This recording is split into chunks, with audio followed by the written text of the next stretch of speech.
The power of silence and stillness. Can you remember the last time it was truly quiet? Not just around you, but inside you. No mental noise, no running commentary, no list of things undone, no anxiety about tomorrow, no replaying of yesterday, just silence. Pure, absolute, uninterrupted stillness. For most people living in this world right now, that memory is distant, faint, maybe non existent. And that is not an accident. Today, we talk about one of the most ancient, most powerful, most deliberately suppressed tools available to the human soul. Not a technology, not a technique you need to purchase, not a practice that requires years of study before it becomes available to you. Silence, stillness, the space between, and why the world that you live in has been specifically engineered to make sure you never find it. So, what stillness actually is. So, let's start by destroying a misconception. Stillness is not the absence of life, it is not passivity, it is not checking out, switching off, or retreating from the world in defeat. Stillness is the most active state a human being can inhabit. Think about the ocean. On the surface, waves, motion, turbulence, chaos, right? Constantly shifting, constantly reactive, shaped entirely by whatever force acts upon it. But go deep enough, far enough beneath the surface, and there is something else entirely, a vast, unmoved, unshakable stillness that exists completely independent of everything happening above it. That depth is what we are talking about, not the absence of the waves, but the discovery of what exists beneath them. The ancient Vedic tradition called it Turiya, the fourth state of consciousness beyond walking, dreaming, and deep sleep, a state of pure awareness, undistorted by thought or sensation. The Taoist tradition called it Wu Wei, effortless being, the natural state of the soul, unobstructed by the noise of the constructed mind.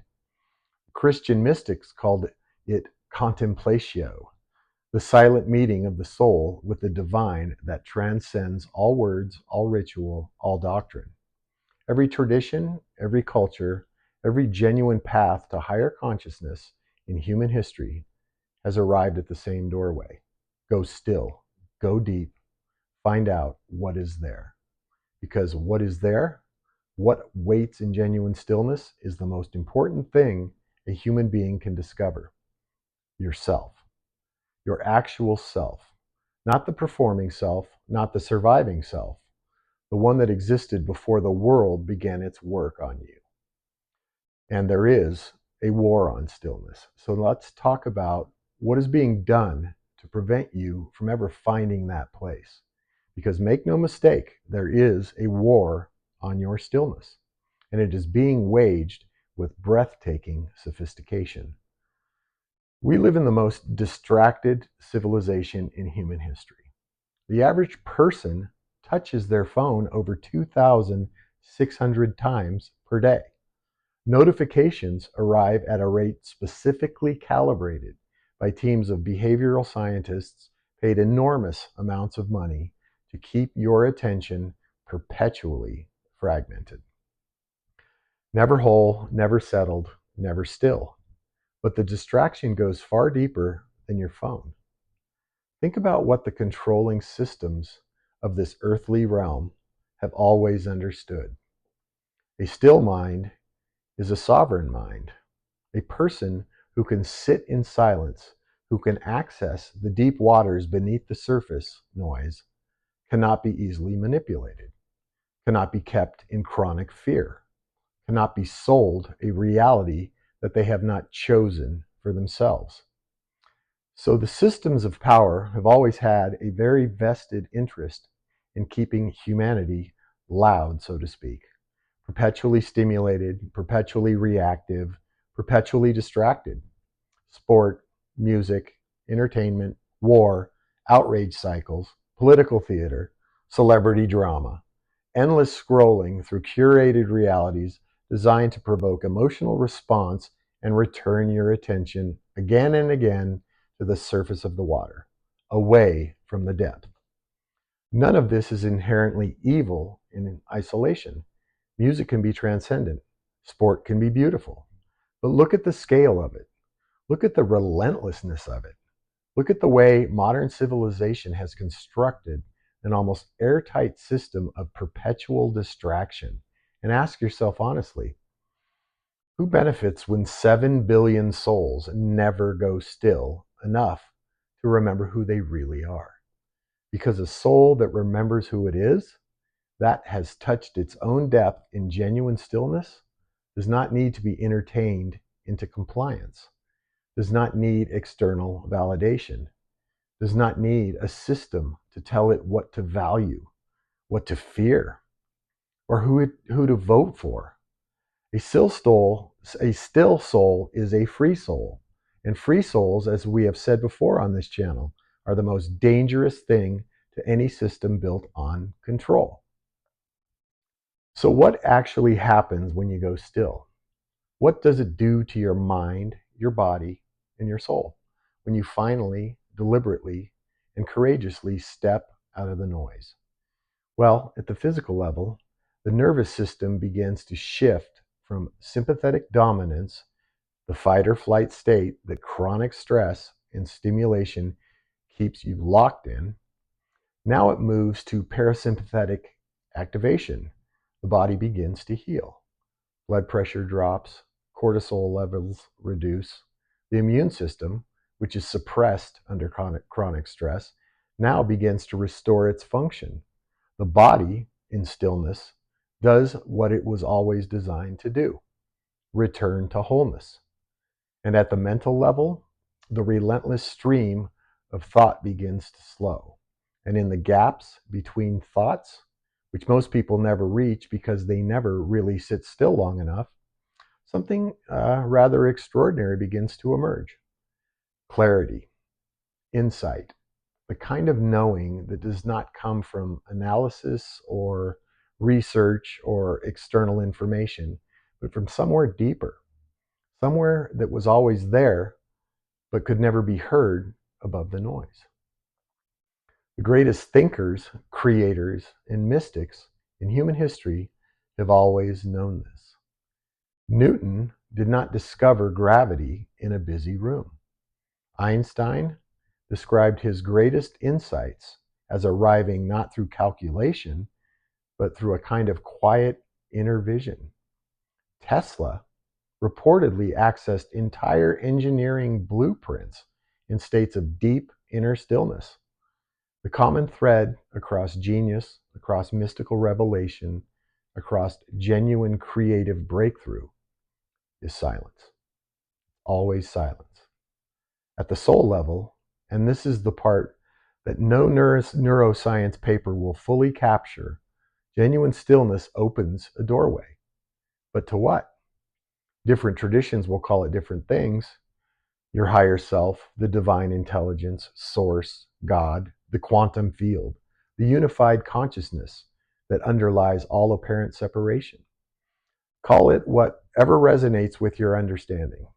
But what the mystics and the meditators and the out-of-body travelers all report arriving at through different paths is the same fundamental experience.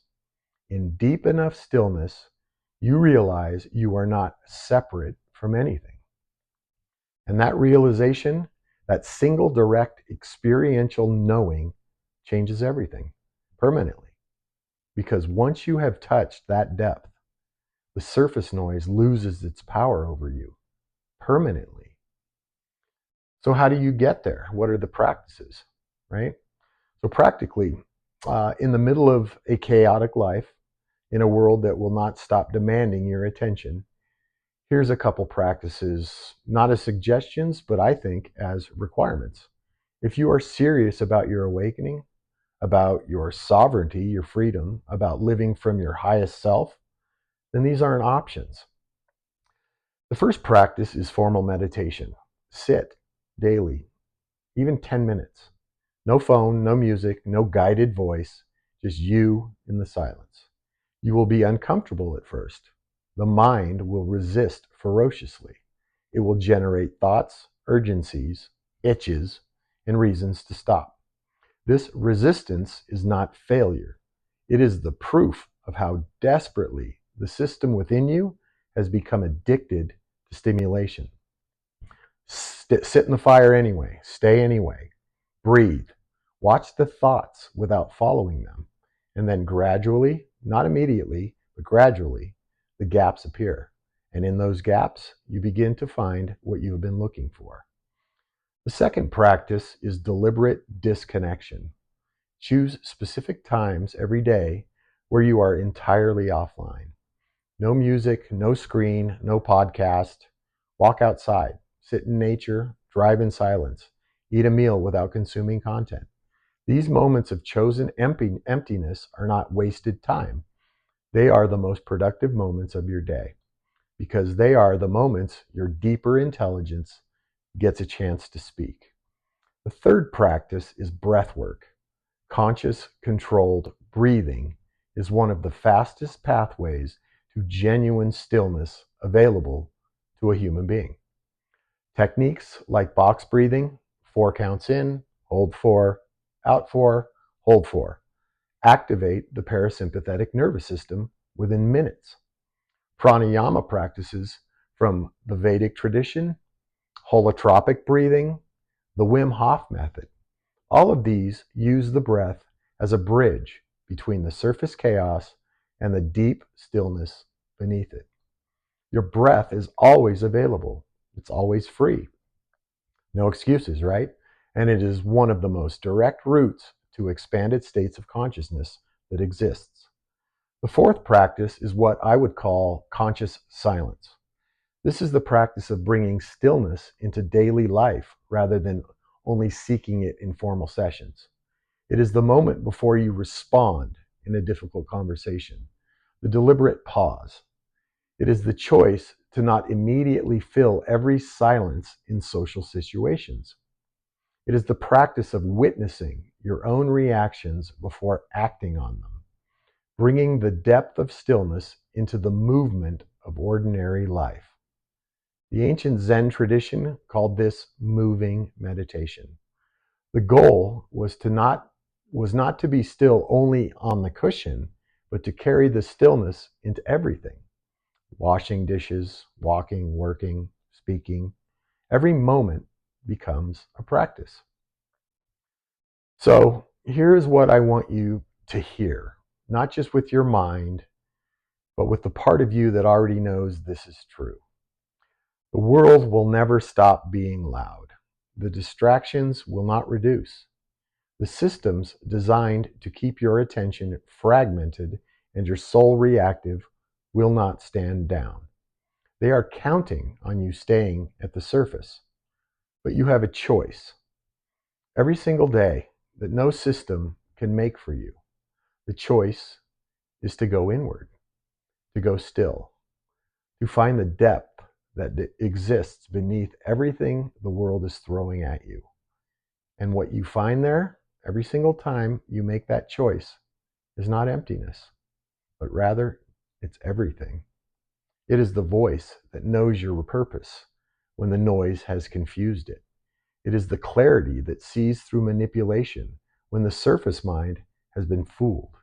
It is the peace that exists independent of circumstances, not because you are disconnected from the world, but because you are rooted in something the world can't touch.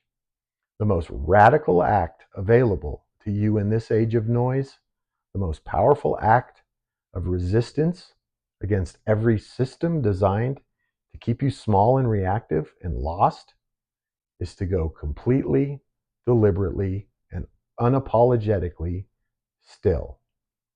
In the silence, you remember.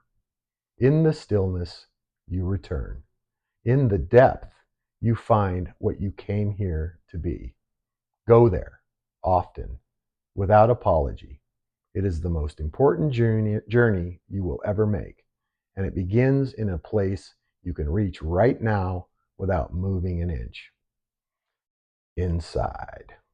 Stay conscious, stay sovereign, stay still, and keep creating. I love you guys all unconditionally. Thank you.